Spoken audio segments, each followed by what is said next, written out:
We'll guide you through how to save Google Docs effortlessly. If you find this helpful, consider subscribing and liking the video. First, open your Google Docs document that you want to save.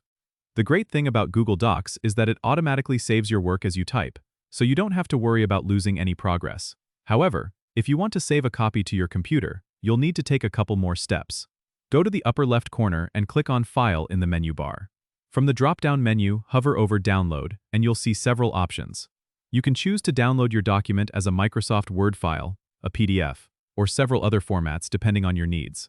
Simply click on the format you prefer, and the document will automatically download to your computer's default download folder. This is perfect for when you need to share your document with someone who uses different software, or if you need a backup copy.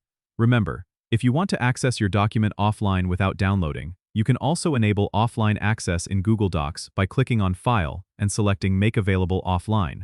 This ensures you have access to your documents even without an internet connection. So, whether you're sharing, backing up, or just ensuring you can work offline, Google Docs makes it simple. Don't forget to subscribe and comment if this helped you out.